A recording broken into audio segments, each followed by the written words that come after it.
Hello everyone, welcome to Mindspan Education. Let me first of all give you an information that this will be our last video in this playlist or in this series of the GATE Data Science and Artificial Intelligence. In this video, we are going to cover the hypothesis testing, and specifically we will be covering 3 tests that are mentioned in our syllabus of GATE DA. So let's start with this new topic, hypothesis testing. So far we have looked at the point estimates, right? Particularly we have seen the sample mean. So let me remind you what we have learned. So we have population, and in general the population parameters are not known to us, right? For example, suppose if we are trying to find the average income of person in India, we cannot go and ask each and every person individually and then find the population average. It is not feasible, right? So what we do, we take a sample from different region, find the sample average, and we say that this sample average is an estimate of the population mean. Not exactly the population mean, but just an estimation. So this estimation could be higher, lower than the true population mean, but this is what the best we can do based on the sample evidence or based on the sample that we have, right? So this is what we have seen as a point estimation, right? And then we see a better and more informative way to convey our information using the confidence interval, right? So recall the interpretation of the confidence interval, that if I give you 95% confidence interval for a sample mean, that means if you take 100 sample and calculate the confidence interval for each sample, then 95 times out of 100 the true mean will capture the confidence interval. So this confidence interval tells us how confident we are about our method of calculating the interval. So instead of just giving the point estimate, we are now giving an interval which is more informative, right? So we have already seen this in our confidence interval lecture. Now moving to the hypothesis testing. So the very first thing we do in hypothesis testing is we have a population, and the population parameters are unknown to us. We don't know what is the true mean of this population, right? But now let's suppose that someone could make a claim about this population parameter. For example, someone might claim the population mean is 50. So we have a claim about the parameter of the population. The question is, should we accept this claim or reject it based on our sample? So this is the question. So how we are going to decide that if we should accept or reject the claim based on our sample evidence? Now let me introduce this terminology so that we can go forward. It is just an terminology or nothing else. So whatever the claim that we are making about the parameter of the population distribution or the population, what we call is a null hypothesis. Null hypothesis. And generally it is represented by this H naught, right? So let's suppose that you are making a claim about the population mean, then the population, and the claim is that the population mean, let's denote with the mu naught, is equal to 50. So this will be your null hypothesis, right? And what is against this null hypothesis will we call as a alternative hypothesis. Alternative hypothesis. So this is just an terminology right? And we generally represent with HA or H1, H2, S3, whatever. And the alternative hypothesis against this null hypothesis could be, we have multiple possibilities that this mean is not equals to 50. This is one of the possibility, and we will have the other possibilities that it is greater than 50, or maybe this is less than 50, right? So we will talk more about that, but I just wanted to introduce so far here this null hypothesis terminology and this alternative hypothesis. So once we have null hypothesis and the alternative hypothesis, the question is that should we accept this claim or reject it based on the sample, based on the evidence, or based on the sample data, whatever you would like to. So I will be using these words sample or data points or evidence interchangeably, right? So let me explain this with a general framework for our random variable x. So let's suppose we have this random variable x, and for this random variable x we have the two possibilities that this random variable x will be distributed according to this distribution under this hypothesis h0, and the other possibilities is that the random variable is distributed according to this distribution under the hypothesis h1, or the alternative hypothesis. So we want to decide which hypothesis is correct, right? So when you obtain your sample or the data point, what would a reasonable person do to make a decision? So data points or the sample, either it belongs to this distribution or it belongs to this distribution. So you have to make the decision, whatever the sample you have,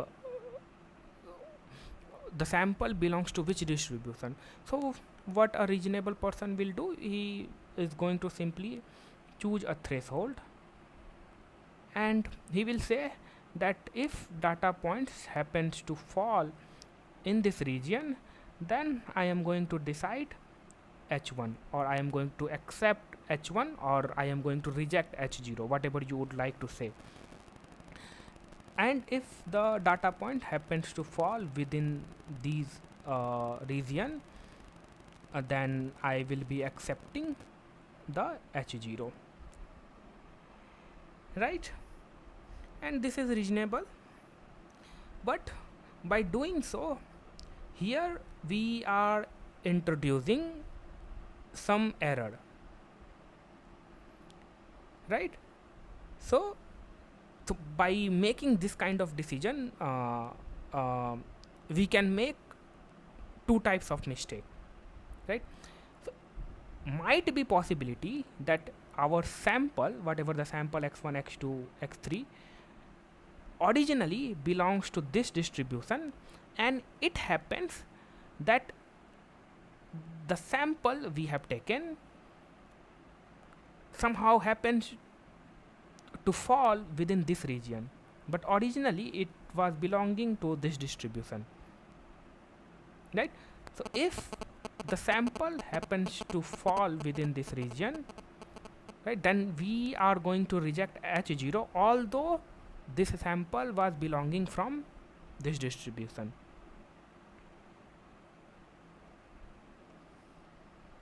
right? So the probability of this happening, this mistake happening, is the area of this region. So let's call this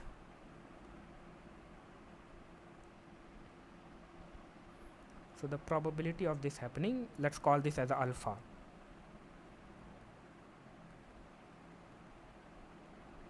Probability of this mistake happening.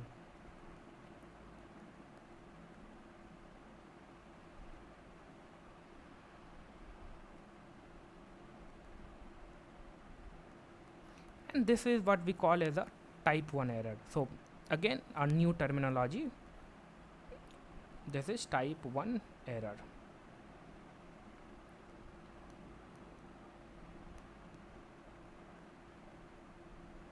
And we did not with alpha. And what could be the other mistake while having such kind of decision? The other mistake could be that originally these sample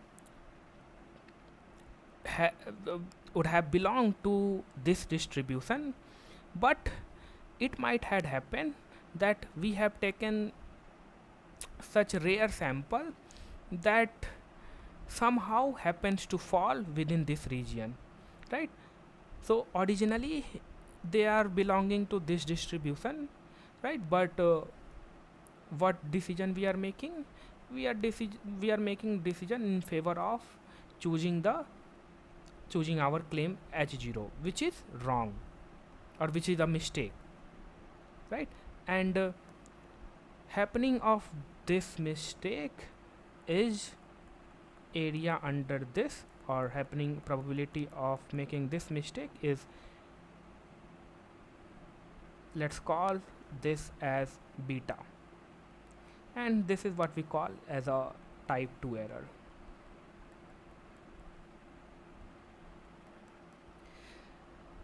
Right, so let me tell you once more time. So the type 1 error, this happens when H0 is actually true, but our data falls in the rejection region, so we incorrectly reject H0, right? So the probability of this happening is alpha.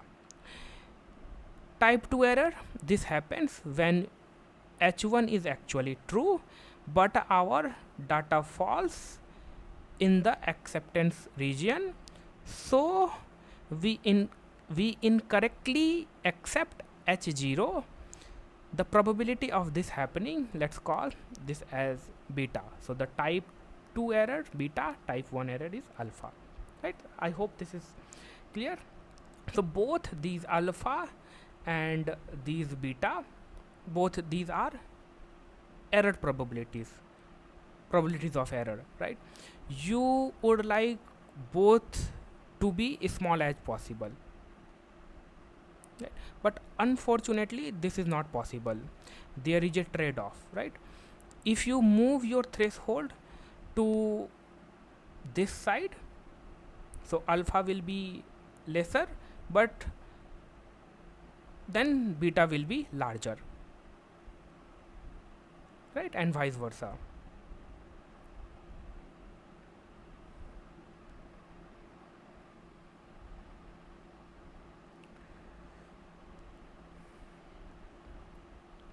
All right, so now let me summarize the terminology. So we have seen what is the null hypothesis, what is alternative hypothesis, what is type 1 error, and we have also understood what is type 2 error. Now let's make this practical. Let's consider a specific case where we have a normal population with unknown mean.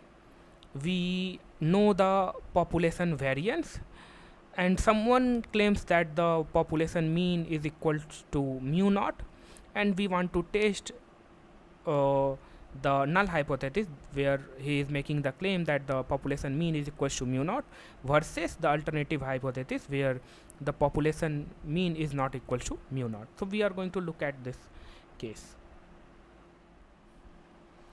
Let's suppose we have these random variables x1, x2 and xn,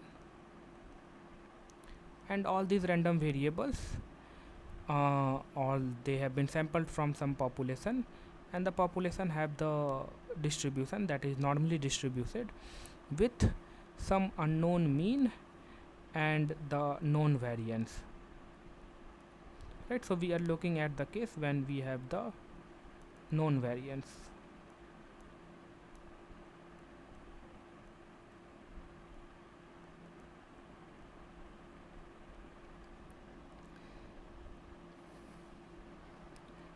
And also assume that the null hypothesis or our claim is that the population mean is equal to the claimed mean, that is mu naught. So mu naught is any constant, and we have this alternative hypothesis, that is, let's denote this with h1, and that says that the population mean is not equals to the claimed mean, that is not equals to mu naught. Here the important thing is that we have the samples, and samples are our evidence or data points, whatever you would like to call them. So we check if we have enough evidence to support this alternative hypothesis. If we have enough evidence to support this alternative, that means evidence strongly suggests that the null hypothesis is false. So we will reject the null hypothesis. But if evidence is not strong enough to support the alternative hypothesis, that is, we can say that there is not enough evidence against the null hypothesis, so we are going to fail to reject the null hypothesis. So so in that case we will be accepting this null hypothesis. We do not say that we will accept the null hypothesis. We always say that there is not enough evidence to support this alternative hypothesis.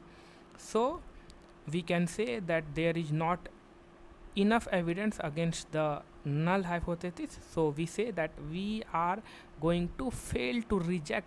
We will be going to fail to reject. We will be not able to reject the claim. So ultimately we have to make the decision, right? How we can make the decision? So we have this evidence or the sample or the data point. So and the claim is that the true mean is equals to this mu naught. So one reasoning that I can give you, let's first of all find out the sample mean. So the sample mean is equals to sum of these random variable divided by the total number of sample, right? So this is the sample mean, and this sample mean is a random variable. Depending upon the sample that we have taken, it will take the different value, right?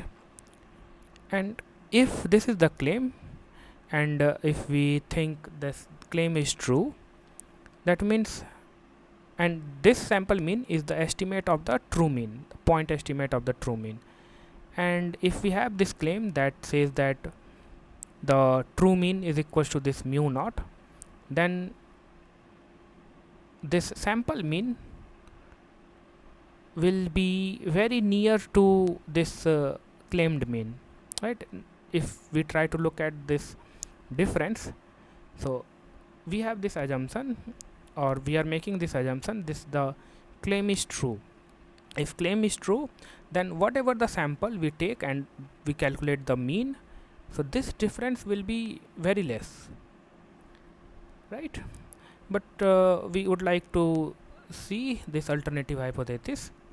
So what we will say, in order to favor this alternative hypothesis, or we will see that how strongly this sample mean supports our alternative hypothesis.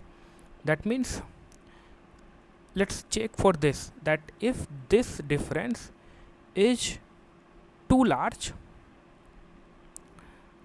if this difference is too large, that means these sample points will be too far from the claimed mean, right?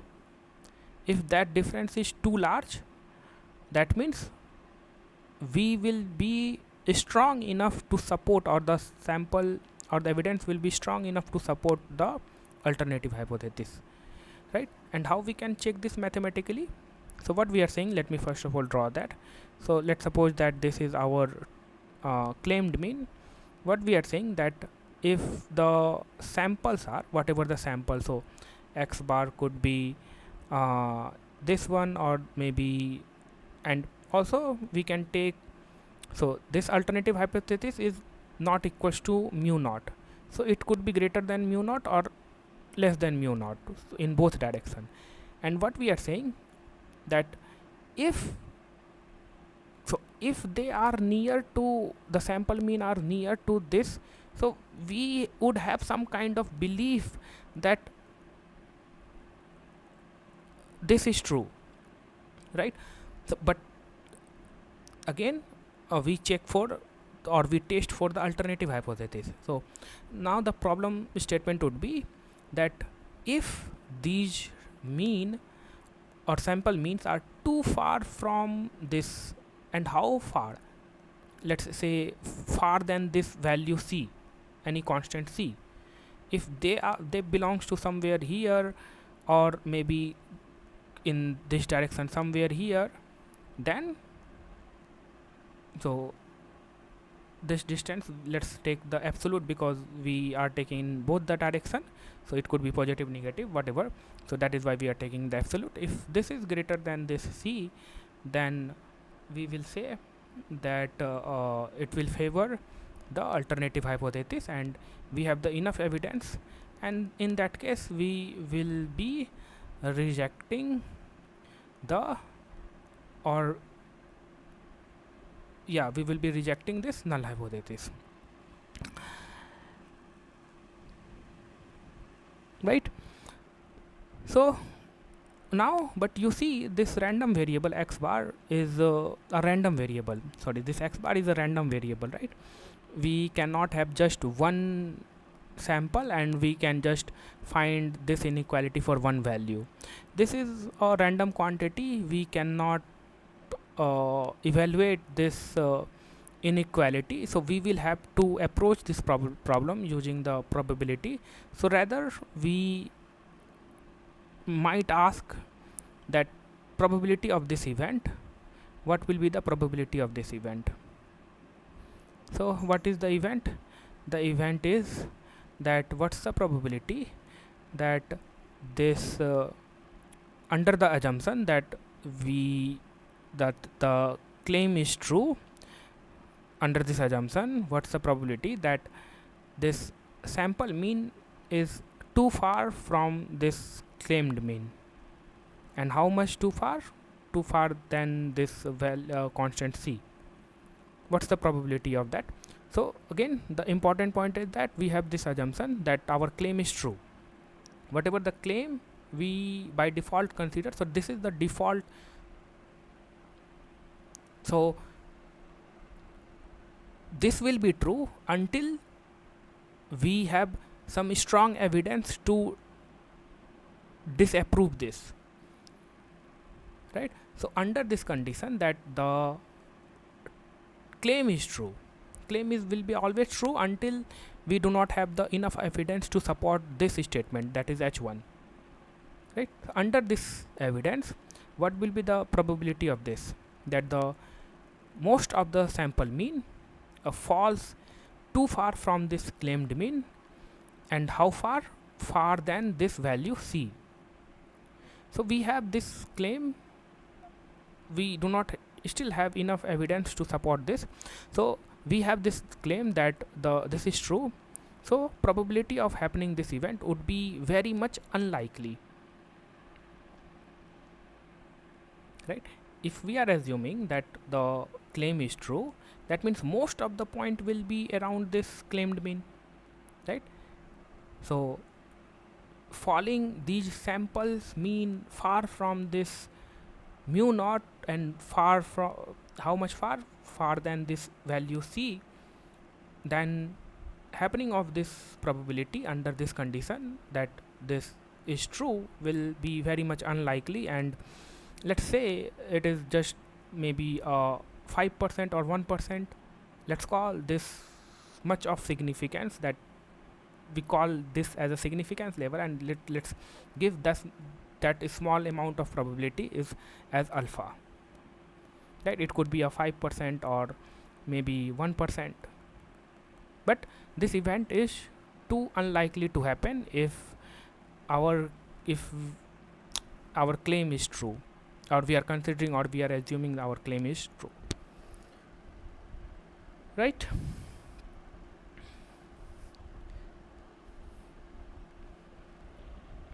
Now we have this problem statement, and given this significance label, we would like to calculate the what will be the under this significance label, or given this significance label, whatever the 5% or 1% under this significance label, we would like to calculate the value of C so that we can make this decision, right? And what is this? If you see, this thing is alpha, that is a type 1 error, right? So you see that we are calculating the type 1 error probability, and if we assume that the null hypothesis is true, the type 1 error probability should be very small. And let's say we fix this to some significance label, so we are deciding now how much type 1 error are willing or we are willing to accept, right? So if we fix this alpha, then we would like to know, or we would like to find the value of this threshold C. And once we have this threshold for the fixed value of alpha, then we can look at our sample and make the decision whether to reject the null hypothesis or fail to reject the null hypothesis. In other words, we will be able to decide, do we have enough evidence to reject the null hypothesis in favor of the alternative hypothesis, or is the evidence not too strong to reject the null hypothesis, right? Now let's try to find this value C, or the threshold C. Now if you recall from our central limit theorem, this has the distribution, or not exactly, but standardized version of this random variable has the distribution for sufficiently large n. This has the distribution that is kind of a normal distribution. So what will be the standardized version of this?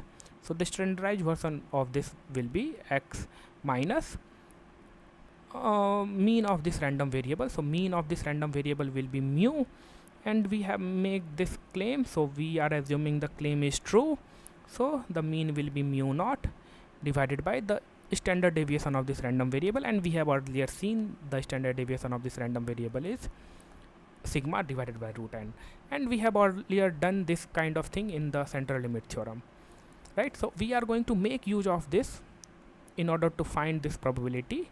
So this probability is already calculated because we are fixing this significance label, but here we have this unknown C that we are trying to find, right? So what we can do, so let me rewrite this probability minus mu naught greater than this C.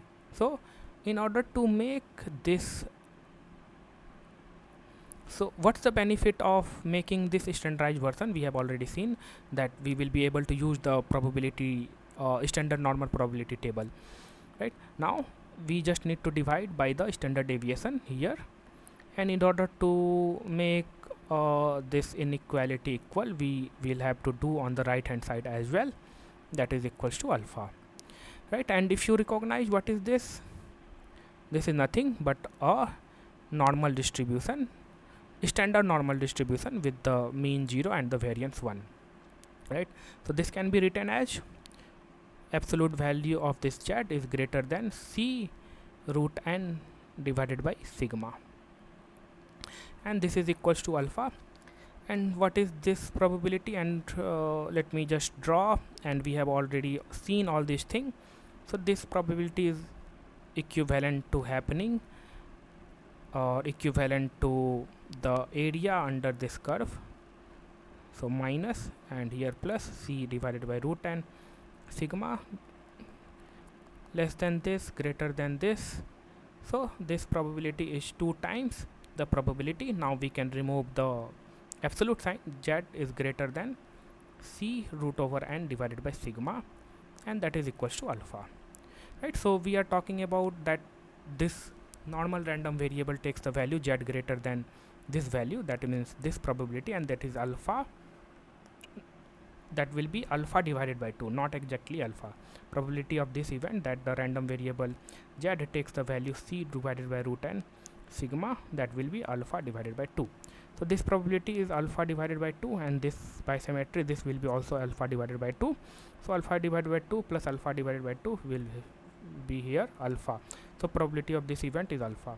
Now you can recall that what is this? This is nothing but the critical point, and that is how we can denote, that is equals to g alpha divided by 2. So this is just a subscript that represents how much probability, or since for random variable z takes value greater than this, have the probability alpha by 2.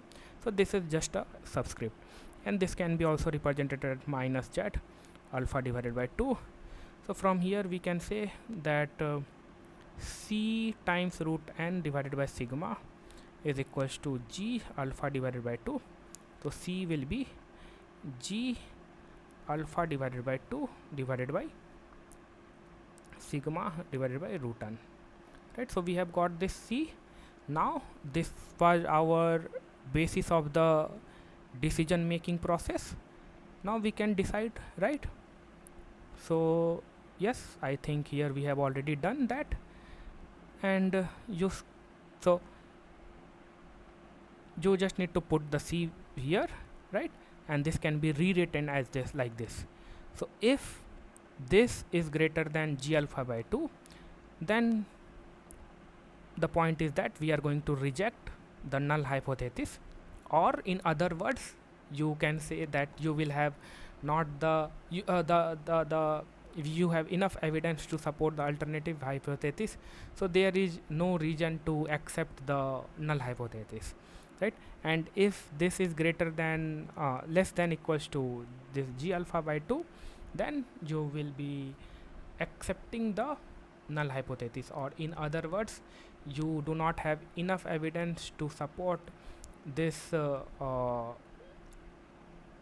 alternative hypothesis, so you are failed to reject this null hypothesis. That means you are going to accept it, right? So I think here you will not have any difficulties. So this is just a normal calculation.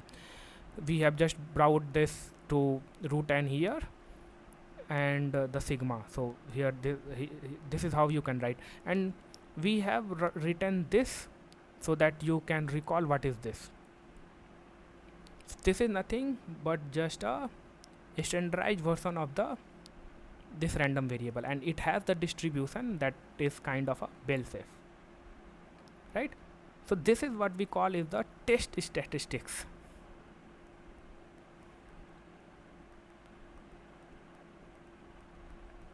right? So I will give you a general procedure for each and every test, and this what we have done is for the G test or the Z test, for in case of the two tail, right? So this is what we call a test statistics.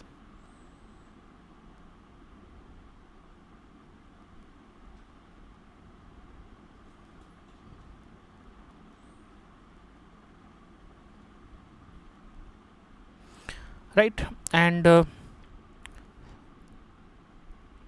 here let me, so for a given sample, it turns out to be this value, that is equals to t, right? Then if you look at this probability that this normal random variable z takes the value greater than t, 2 times of this probability that this normal random variable or standard normal random variable takes the value greater than t if this turns out to be less than alpha, right? So in that case we are going to reject the null hypothesis. and if, or let's say less than equals to alpha, if this probability calculation, so you will have this sample and you will evaluate the test statistics at this. So it turns out to be this value t. So if the probability that this normal random variable z takes the value greater than t, and this probability turns out to be less than or greater than the significance value or label, then in that case you will accept the null hypothesis. So here the idea is, so you have some significance label, right? If you look at here, right, and we have seen that this can be approximated using the central limit theorem as a standard normal random variable. So there is two way that you can find that if you are going to accept the null hypothesis or you're going to reject the null hypothesis. Just evaluate the test statistics, right, at the given whatever sample and compare with the critical value, right? And if it, so by looking at this you can say either reject the null hypothesis or accept the null hypothesis, or you just need to find the test statistics given the value. Once you have the test statistics, calculate this probability for the two tail case, and if it turns out to be less than sigma or less than this alpha, that means what you have assumed and the test statistics probability turns out to be less than this alpha, right? That means in that case you will not be accepting the null hypothesis, right? So this is the significance label. If the probability turns out to be less than that, right, then you will be not accepting the null hypothesis. So I think this is clear, and this calculation that we have done while calculating this probability, this we call as a p-value. So this is the p-value in case of the two tail case, right? So I think I hope it is quite intuitive, so to look at this. Alright, now let's look at a case when we have the null hypothesis and this is our alternative hypothesis. Now in this case the alternative hypothesis is that the claimed mean is less than this true mean, or this true mean is greater than this claimed mean, right? So in order to believe or in order to support this alternative hypothesis, so we have this estimate. So this is the sample mean, this is the sample mean, and it is the estimate of true mean, right? So if we have enough belief or enough evidence for our alternative hypothesis, that means, so this is the true mean, right? So this is the true mean. What will be the estimate of this true mean? The estimate of this true mean will be x bar, right? Given this sample, we will be just finding this sample mean and we will say that this sample mean is the estimate of this true mean. So this is our claim. We have this claim, right? And we are just looking that do we have enough evidence to support this alternative hypothesis. If we will have the enough evidence, then we will reject the claim, and if we do not have the enough evidence, to support this alternative hypothesis, then we will going to accept the or we will be failed to reject our claim, right? And how do you see that you have enough evidence? So given this claim is true, then if the true mean or the estimated mean is greater than this claimed mean, so when I will have the strong feeling or strong belief that this estimated mean is too, or so we will have more belief, or we will have more belief about this statement when we are very much confident that this estimated mean, whatever we are calculating, it is too far from this claimed mean, and this is what the statement is saying, right? And if it is too near around this claimed mean, then we are not very much strong about this statement, right? So in case of the two-tail, we were having here the alternative hypothesis was that mu is not equals to mu naught. So we were looking at both the end. So in order to support this claim, if this mu naught and this x bar is too far from in both the direction, then we would have more belief to support this claim, or to support this alternative hypothesis, right? And in this case we will have not much evidence to support our claim, right? So here, do you understand that if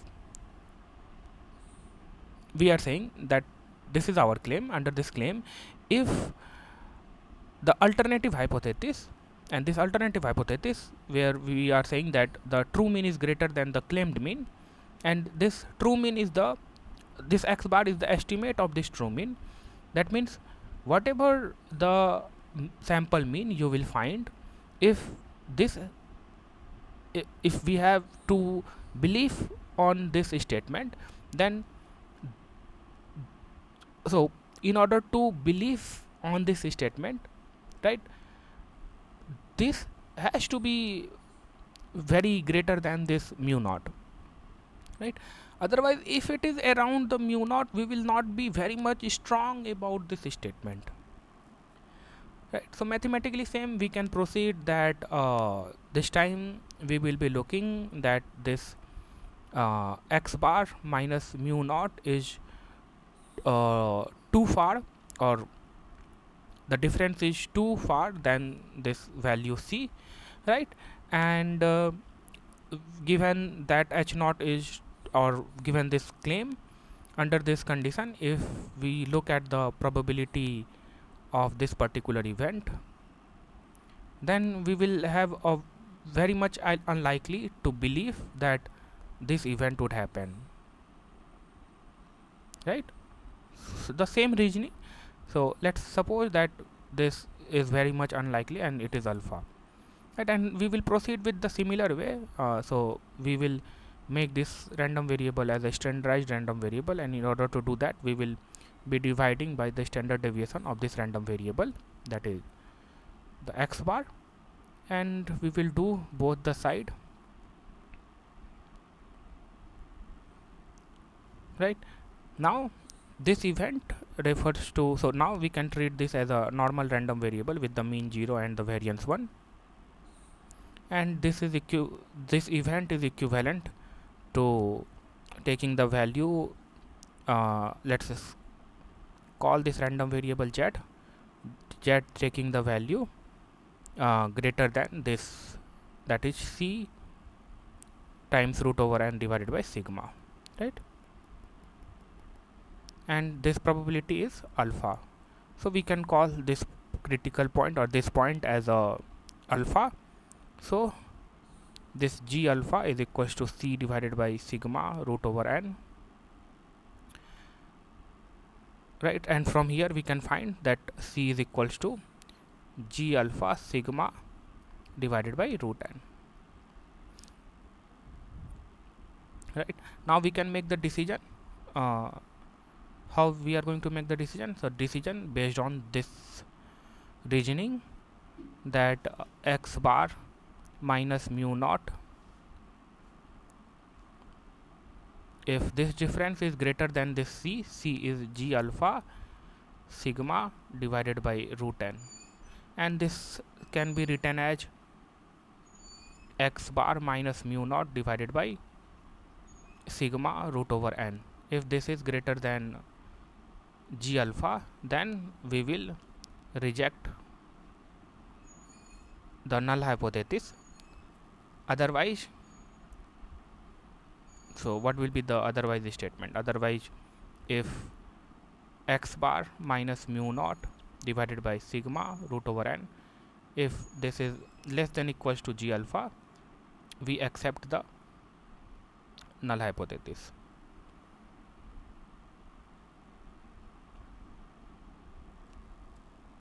Right? So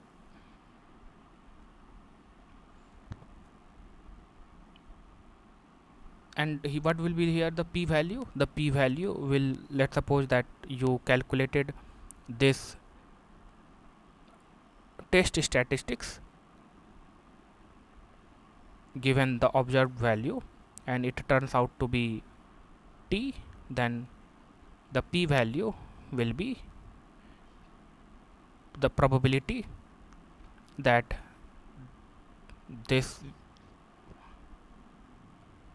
the normal random variable takes the value greater than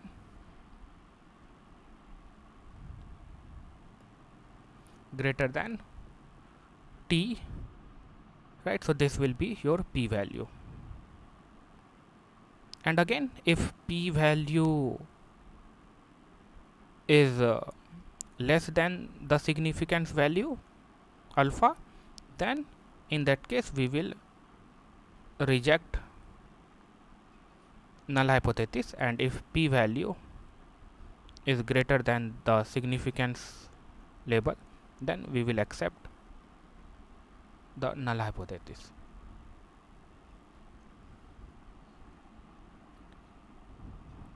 Alright, and now let's look at when the alternative hypothesis, that is mu, the true mean, is less than the claimed mean. Here we have seen the true mean is greater than this claimed mean, and the null hypothesis, that is our claim, is the true mean is equals to mu naught.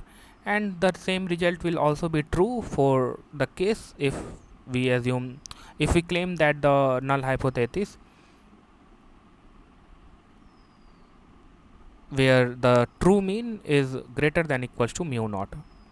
And similarly, let me also mention here, this result will also, the result would be same if the claim is the true mean is less than equals to mu naught. So we will have the same result. Now in this case, when we will be much confident about this statement, when let's suppose if this is the claimed mean, if this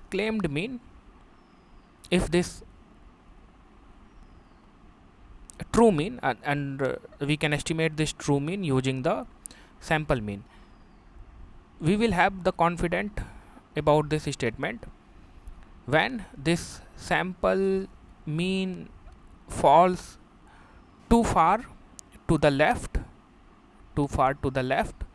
some around here from this claimed mean, right? We will have more confidence about this statement, right? Or our sample data will be supporting this statement, or we will have much evidence to support this statement and in that case we will rejecting our claim, right? And if it is around this claimed mean, if this x bar or the sample mean is around this, in this direction, we will be not looking at this direction because we are checking this fact, right? So if our sample mean is around the left to this true claimed mean, then we will be not too much strong about this statement. So given the sample, if it turns out that the sample is around left to this or smaller than this, and it is some around near to this mu naught, then we will not have much evidence to support this statement, and there will be no much evidence to reject our claim. So in that case we will be accepting our null hypothesis, right?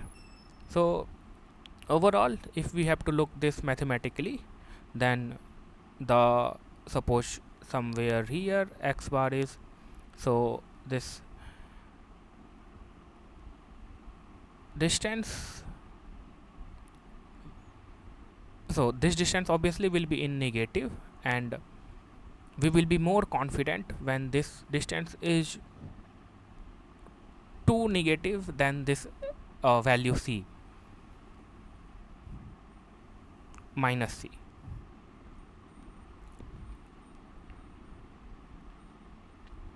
right? If this is too negative, then obviously this will be lesser than this minus c. Then in that case we will have much confident about this statement, right? But if we assume our claim is true under this given condition, if we try to find probability of this event, then it will be very much unlikely to happen, and let's say that it is 0.5%, 0.05 or 0.005, that means 5% or whatever the 1%. So let's call that significance label as alpha. Right, now we can proceed in similar manner how we have gone through the previous two cases. We are going to make a standardized version of this random variable, and we will be looking now. This can be approximated as normal random variable with mean 0 and variance 1. So we are looking at the probability calculation where this random variable takes a value less than this. So that means we are looking at this probability, and let's say that this, so this probability is alpha. Let's call this critical point as g alpha. So from here we can write that g alpha is equals to minus c times root over n. So it is minus g alpha. Let's call this minus g alpha or whatever we. So if we call this minus g alpha, then it will be c times root over n divided by sigma, right? So from here we can say the c will be minus g alpha sigma divided by root n, and we can make the decision now based on our reasoning that if this is less than minus g alpha sigma divided by root n,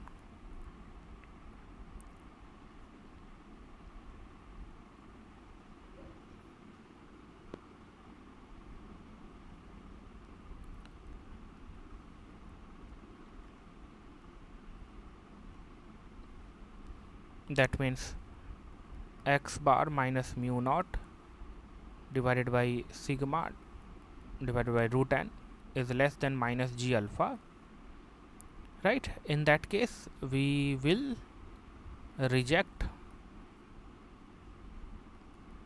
the null hypothesis. Otherwise, if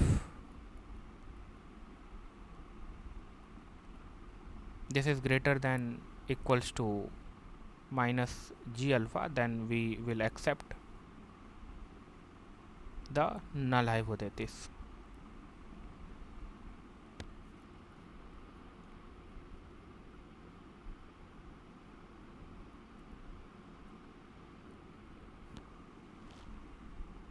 right? And if we have to see this thing, the same thing in terms of the p-value, so what will be the p-value? So p-value is nothing but the probability. So let's suppose that we calculated our statistics, and at the observed value and it turns out to be t, then probability that this random variable, standard normal random variable, takes the value less than equals to, or less than equals to whatever, less than equals to this t, right? So this will be p-value, and if p-value is less than the significance value, then we will reject the null hypothesis, and if p-value turns out to be greater than the significance value, then we will accept the null hypothesis. And let's consider this equal sign here. Now let me give you the summary. So this is the summaries that so far we have seen, right? So in case when our null hypothesis, that the mean is equals to the claimed mean, and the alternative hypothesis that mean is not equals to the claimed mean, then this will be our statistics, test statistics, right? And what we will be doing, we will be simply calculate this test statistics based on this observed value, whatever the sample we have, right? And we will compare with this critical value, and from where you will get this critical value? From the normal table, depending upon what the significance label given, right? And if this calculated test statistics value or the observed test statistics value seems to be greater than this critical value, then we will be rejecting our null hypothesis. That means in that case we have enough, so the evidence is enough to support the alternative hypothesis. In that case we will be rejecting the null hypothesis, right?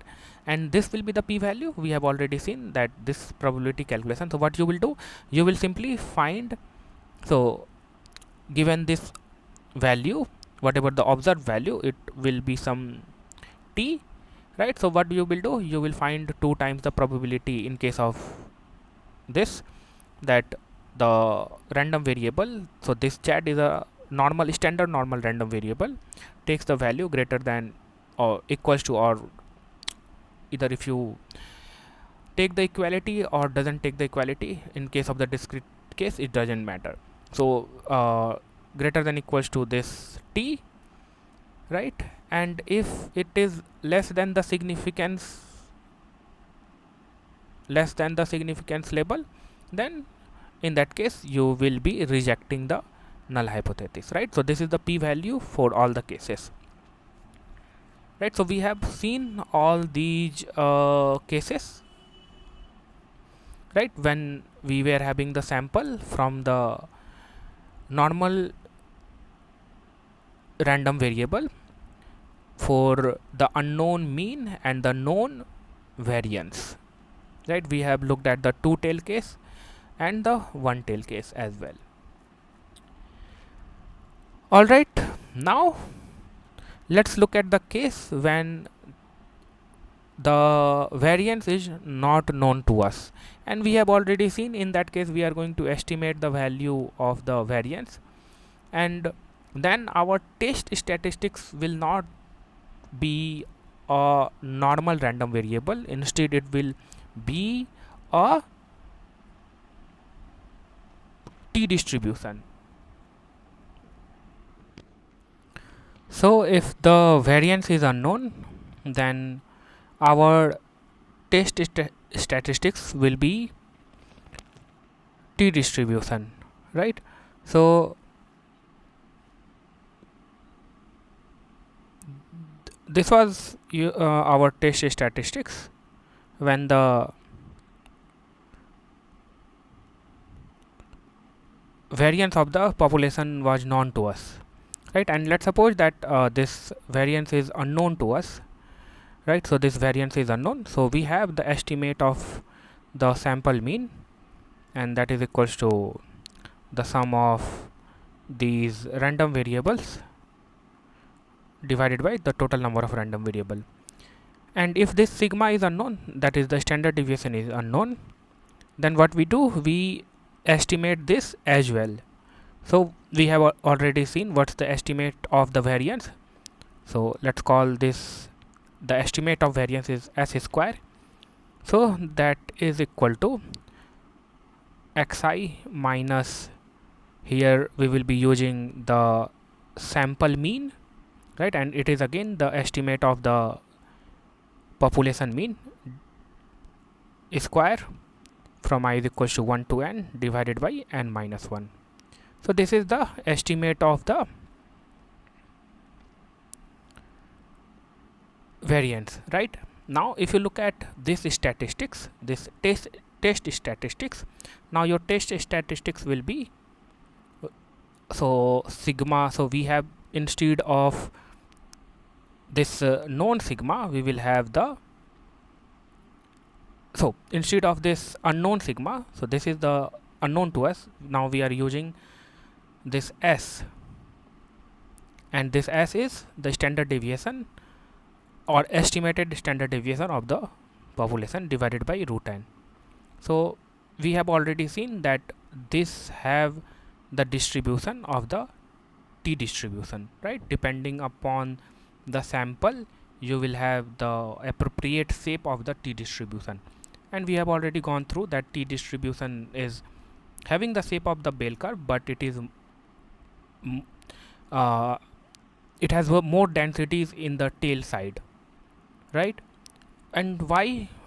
Because of this random variable s, right? Depending upon the sample, we will have the different estimate of the standard deviation, and moreover we are introducing the randomness, and to deal with such kind of randomness, we are using this t distribution instead of having the z standard normal random variable, right? And the for the other condition, the story will be same as what we have seen in case of the z test, right? So just now you will have to use the test statistics as a t distribution, and the other stories will be as it is that we have seen in case of the z test, right? All right, so let's look at the chi-square test, and this chi-square test have various applications. One of them is a hypothesis test for the variance, right? So first of all, let's look at that. So again, let's suppose that we have these samples, and they have been taken from some normal population with unknown mean and unknown variance, right? And suppose we desire to test the hypothesis. So our claim is that the true variance is equals to the claimed variance, versus the alternative hypothesis is that the claimed variance is not equals to the true variance, right? So this we want to test, either given this sample or evidence, do we have enough evidence to support this alternative hypothesis? If we have enough evidence to support this alternative hypothesis, we will be rejecting the our claim or null hypothesis. And if the evidence supports this alternative hypothesis, if doesn't support too much, then in that case we will not have any reason to reject the null hypothesis, right? So again, the point is that we will have at the end test statistics, right? And how we can come up with the test statistics in this case, let me give you few idea. So if we are saying that our claim is that this true hypothesis is equals to this claimed hypothesis. So if we are saying that they are not equal, and if we want to have the confident about this statement, then the first of all then let me first of all tell you that let's suppose that we have the estimate of this true variance. We are testing for the variance. So the estimate of this true variance is s square, right? So as how do we calculate this s square? So s square will be get calculated by taking the average. So average of this xi minus sample mean ka whole square divided by n minus 1. So this is the estimate of this variance, right? So okay, so we were discussing about like how we can be more confident about this statement, right? So if what I'm saying is that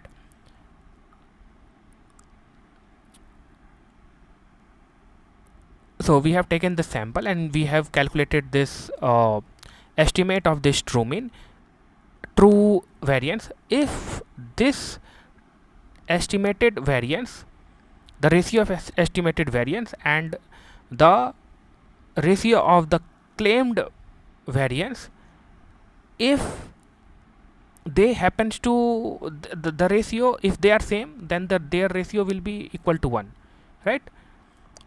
But in order to support this statement, then this ratio either should be too large,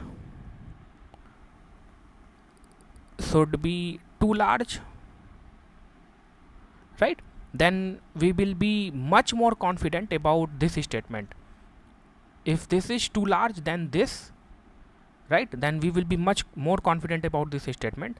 Or we could have this another possibility, that if this ratio is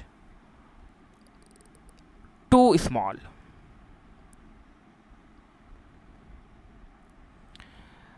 right? And so if this ratio is too small, that means what we are saying, that whatever the sample we have or whatever the evidence we have is too small than the claimed variance, right? So we will be more confident about having support for this statement, right? So we will have the strong evidence to support this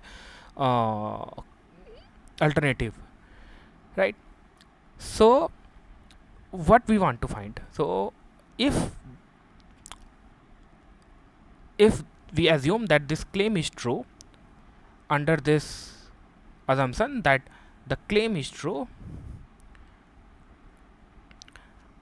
then the probability of this event, the probability of the event that the ratio, this ratio, that is s square divided by this sigma square, this ratio is too large, or this ratio s square divided by sigma naught square is too small.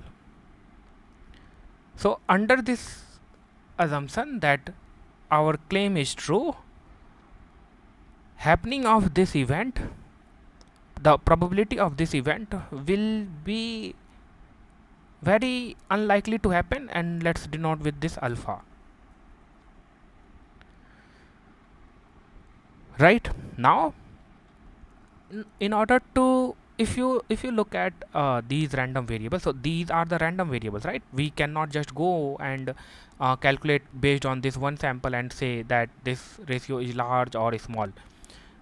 It has the involvement of this random variable, right? So we will have to proceed with some probabilistic calculation.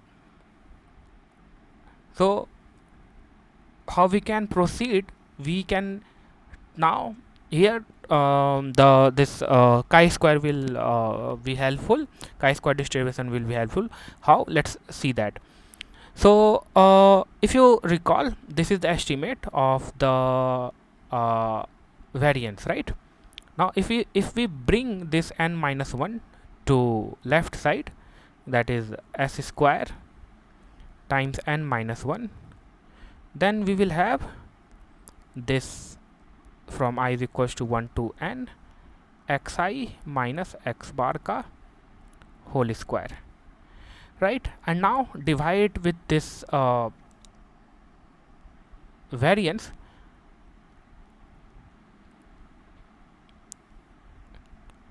that is sigma naught square, right? And because if you divide this, use the variance, and we have done this thing in the confidence interval, so I am repeating again.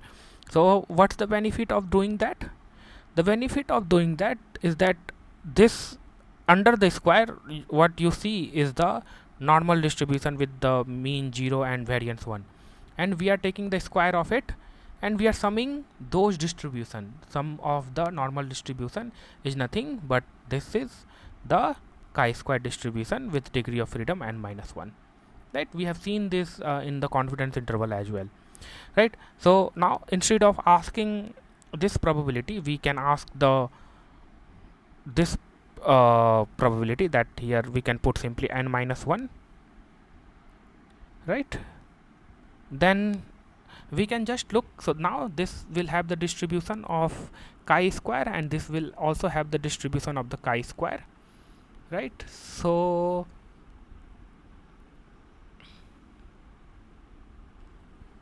there would be some point, critical point,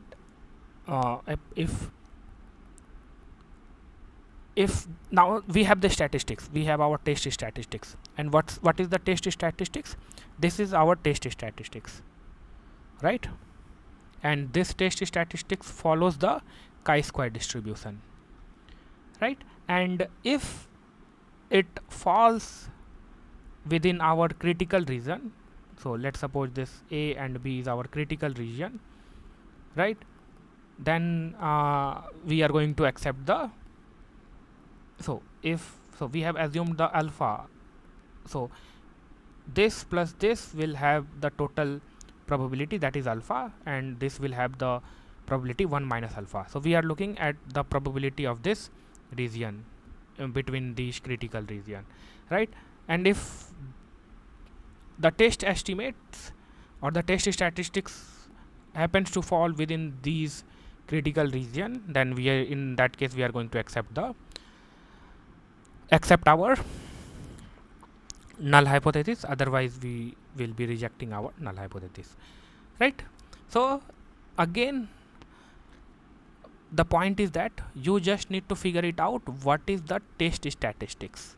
Once you have the test statistics, you just need to calculate this test statistics and compare it with the critical value, and the critical value of these you can pick from the table, or in the examination you will have given this critical value, right?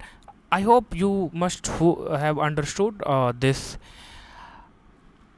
one of the application of this chi-square test, where we use to test the variance, right?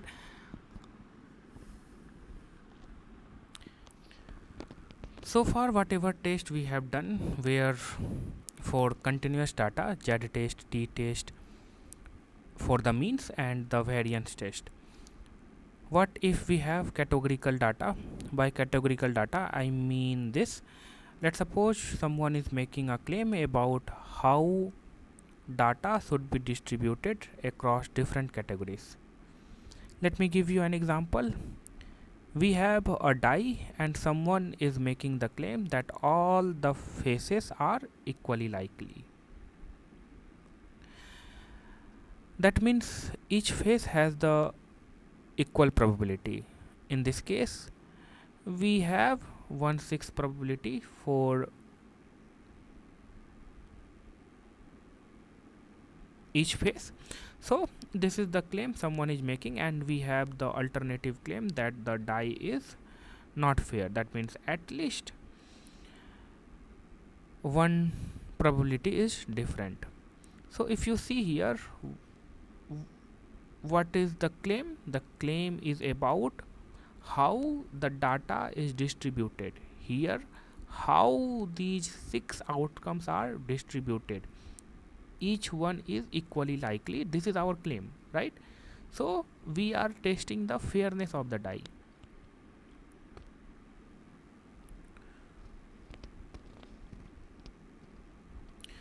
Right? So how would you do that? Let me proceed. So we assume that the die is fair. So if we roll the die 60 times under this assumption that the die is fair, then each face will occur 10 times, right? Because each one is equally likely.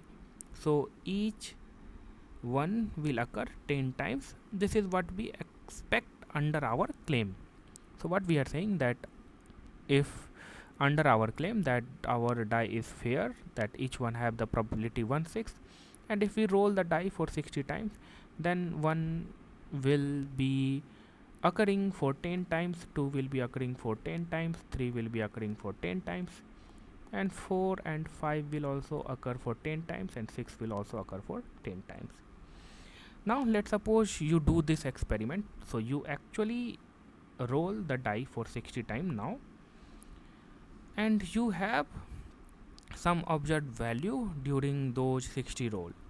So it may happen that you get 1 for 12 times, and 2 for 8 times, 3 for 15 times, 4 for 10 times, and 5 for 7 times, and 6 for 8 times, right? So this is your observation while doing the trials. So you are rolling the die for 60 times, and you found that 1 has occurred for 12 times, 2 has occurred for 8 times, and so on. And this is what you expect under your claim, right? Now based on this observation, how would you make this decision? This is the question, right? That the die is fair or not. So if you compare the expected with the observed, they should not be far from each other, right? If we need to hold our claim, then they should not be far from each other, right? So that means the difference between them should not be too much, right? So if you calculate the difference between these two, expected and observed, this will give you some kind of hint about whether the claim is reasonable or not, right? So let's calculate this difference. What will be the difference between observed minus expected? So 12 minus 10 would be 2, that will be minus 2, and this will be 5, and this will be 0, and this will be minus 3, and this will be minus 2. Now, and if you add these sum of these differences, then it will be 0, right? And why we are adding this? So the point is that we want to get an overall measure of how much our entire sample deviates from what we expected, right? So think about that we have 6 different categories, that 1 2 3 4 5 6, right? And each one might be slightly off from what we expected, right? Some might be higher than expected, some might be lower than expected. So to get a single number that tells us how different is our sample from the claimed distribution, we need to combine all these individual differences into one measure, right? It is like asking overall how much does our observed data disagree with the claim, right? So to answer this, we need to add up all the individual disagreements.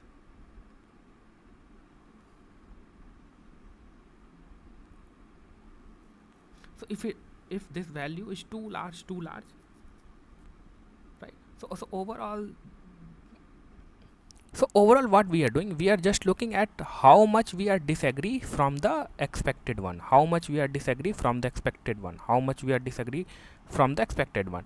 And in order to have the overall measure, we are just summing these differences. And here one more problem is there, that if you sum these differences, then the positive negative will cancel out and you will have this 0, right? So instead of summing, what you can do, you can take the difference of the square, right? So rather than taking just the difference, we take the square of the difference, and then we add up those square differences. So this will be 4, and this will be 4, this will be 25, and this will be 0, this will be 9, and this will be 4, right? So overall we will have 12 plus 5 17, 26, 4 46, right? Now we get a number, right? Now but again we have problem. The problem is that, so let me explain what is the problem with this number. Or so if you do this trial for 600 times, and if each have the probability under our claim that 1/6, then what would be our expectation of that 1 will occur for 100 times, and 2 will occur for 100 times, and so on, 6 will occur for 100 times. So each one will occur for 100 times. So this is our expectation as per under our claim, right? Now if you look at the difference, so might be the observed under this 600 tile, let's suppose that this observed is 105 or 100 or 95, and now look at the square distance, that is this one. So that would be 5 chi-square, and here also it will be 5 chi-square. So overall, due to more number of trials, if you try to sum here, this quantity will be larger, and having this sum is larger doesn't give you anything about the fairness of the coin. So just because we are doing more number of trials, this number is getting higher, right? But we need to somehow scale such a way that this number of trials doesn't affect this number. So what we are going to do, we are going to divide this by expectation, right? So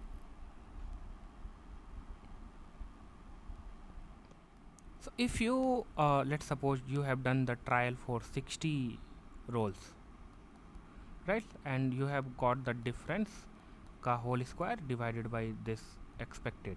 Let's suppose you have got the difference 4, difference ka square, that is 4, and now the expected under this 60 trial, we would be expecting that each one will occur for 10 times, so that would be 0.4, right? And let's say you have done 600 rolls, right? And here we will have some larger difference, right? Because here the difference is 25, right? So obviously due to this number, that the expected number, that is 100, the difference would be larger. So here we will have the larger difference chi square divided by the this expected value under the claim what we are claiming. So let's suppose here we have got 5 chi square, that is 25 divided by 100, so that would be 0.25. so if you notice here that even though the absolute difference is larger with more trials, the relative difference compared to what we expected might actually be smaller, right? So by dividing the expected value, we are asking how big is this difference relative to what we expected, right? And this gives us a standardized measure that doesn't depend on the sample size, right? So you got the region, y have done the sum, y have squared, and y have divided by this expected value, right? Now this gives us our test statistics. So this is what the test statistics, or let me keep it. So our test statistics is this. So this will have the distribution that will be chi-square distribution, chi-square distribution, and that is equal to sum of these observed minus expected chi-square divided by the expected, right? So this is our test statistics. And now if you calculate this quantity for this data, then it will be, so you can use the calculator and go on for the calculation. You will found that it is 4.6, right? So we have this value, so that is 4 divided by 10, so 0.4, and you do for all these, right? And what you will find that it will be 4.6, right? Now we have to make the decision that if this statistics that we have found is equals to 4.6, large enough to conclude the die is fair,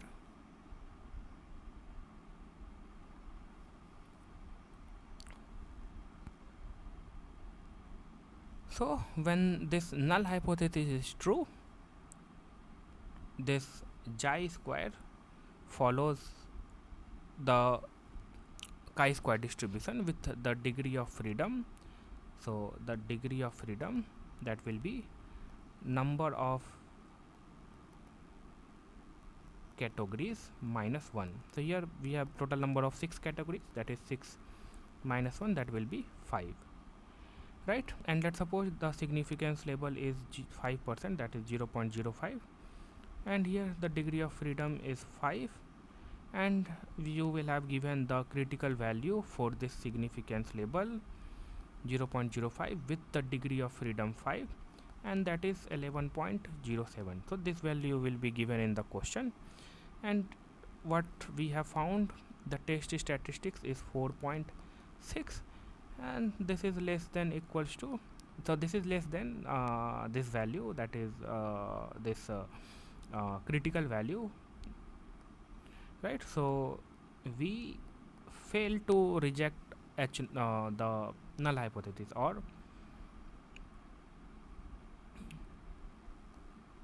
we fail to reject H naught,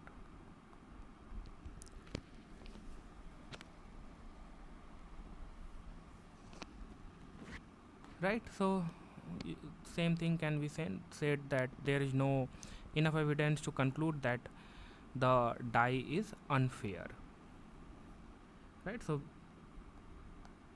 we are going to accept the null hypothesis. So this is how we can make the decision. So you just need to calculate the test statistics, and if test statistics is less than this critical value, then you will be accepting the null hypothesis, or you will be failed to reject the null hypothesis. That means there is no enough evidence to conclude that the die is unfair, right? I think that is all in the hypothesis testing. We have seen two application of the chi-square. The first we have seen that testing the variance, and the second application that we have seen is goodness of the fit test, where we see that for the categorical data which distribution fits the best. All right, I think now I should. So there is a lot of things in hypothesis testing, but as per syllabus, this is what we need to cover. And if you found that we need to cover more, let me know in the comment section. We will bring those topic as well. But this is all about this Z test, T test, and chi-square test. Regarding the problem solving, I haven't solved the problem based on these, but once we will start with the problem practice session, then I will be going through a lot of problem of these hypothesis testing. And for those students who have enrolled, they will find the problems in the quiz section, and I will be attaching the more and more problems to the hypothesis testing in the quiz section, so you will be able to practice as much as possible, right? So this is our last video of this series of the probability and statistics. It doesn't mean that we will not have the further videos, but this series ends here. We will bring more problem, so problem solving session will goes on, so that will unstoppable. But yeah, okay. And let me tell you one more thing. There are one topic that I have left intentionally, that is mean, median, and mode. Mean, median, and mode, yes. So those topics I have left intentionally, so I would recommend you to go through those concept, right? Those are basic things, so I haven't covered anywhere in my lecture. And one more thing is that I don't know how I missed the Poisson distribution. In the discrete case, we have this Poisson distribution. So, but anyhow, I have already attached many problems in the quiz section, so you will not have any kind of difficulties if you have already gone through this probability series. But I would just also say, for the sake of completeness, that just look at the Poisson distribution, look at their PMF, look at the expected value, look at the variance, and do few problems. Anyhow, once we will go through the practice problem session, I will be doing problems there on this. And apart from this, we have done each and every topic comprehensively. If you still think there are something left, let me know. I will be covering those topics as well. But for now, that is all. Thank you so much.